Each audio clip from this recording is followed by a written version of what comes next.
Hello बच्चा लोग, कैसे सब बढ़िया। Welcome to my channel Physics Bazaar. तो यार पुराने वाले वीडियो में मैंने क्या बताया था, बी माइनस डेल्टा एक्स का कॉन्सेप्ट क्यों आया था, कैसे क्यों लिए थे इसको, है ना, क्यों लिखे हैं ऐसा, इस चीज़ को मैंने बताया था।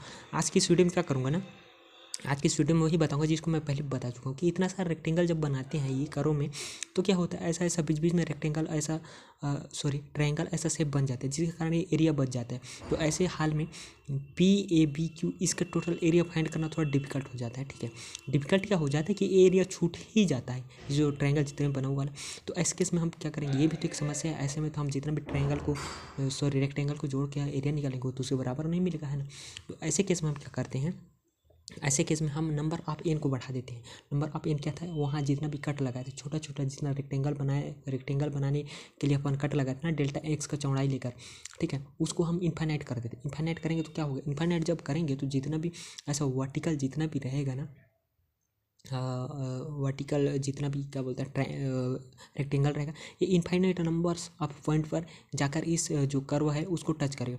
तो ऐसे हाल में क्या होगा, जो यहाँ जितना भी ट्रायंगल बन रहा था उनका एरिया डिक्रीज होगा। ठीक है, और जब ये नंबर इनफाइनाइट पहुँच जाएगा, इनका नंबर जब इनफाइनाइट पहुंच जाएगा तो इसका एरिया लगभग जीरो के बराबर ही हो जाएगा। अब जीरो के बराबर अगर हो गया तो इसका मतलब है कि इसका कुछ एरिया ही नहीं रहेगा, है ना। अगर एरिया ही नहीं रहेगा तो इसको अगर एक्स्ट्रा हमको जोड़ने की कोई ज़रूरत नहीं पड़ेगा।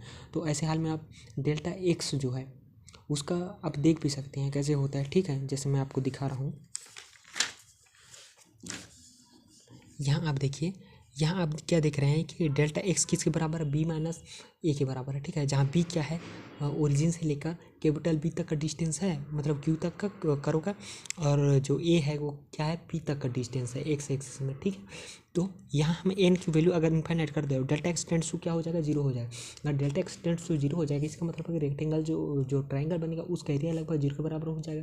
ठीक है, अगर उसका एरिया जीरो के बराबर हो गया, इसका मतलब है कि हम जितना भी रेक्टेंगल्स हैं उनका जब हम समेसन करेंगे तब उनमें इस जो एक्स्ट्रा एरिया है ट्रायंगल का उनको जोड़ने का कोई मतलब नहीं रहेगा, है ना। मतलब उनको बिना जोड़े भी हमारा काम चल सकता है। ठीक, तो ऐसे केस में क्या करते हैं हम, जो ना पी ए बी क्यू इसका एरिया निकालने के लिए ना हम क्या करते हैं, जो I is equal to limit X delta x tends to zero summation of I is equal to 1 to N F X I into delta X ऐसा कर देते हैं। ठीक है, ऐसा करने के बाद हमको क्या होता है कि इस फार्मूले से हम जो है वो पी ए बी क्यू इसका जो है एरिया हम फाइंड कर सकते हैं इस तरह से। ठीक है, तो एन को जब इनफाइनाइट करेंगे तो इससे फ़ायदा क्या होगा, इससे फ़ायदा ये होगा कि जो जितना भी ट्रायंगल बन रहा था उनका एरिया लगभग जीरो मिल जाएगा, मतलब नेग्लिजिबल हो जाएगा एकदम से। ठीक है, उनको लिखने कोई मतलब नहीं रहेगा। तो ऐसे हाल में एक्स्ट्रा हमको ट्रायंगल का एरिया जोड़ने का ज़रूरत नहीं पड़ेगा। ठीक है, तो यहीं तक था वीडियो, आगे और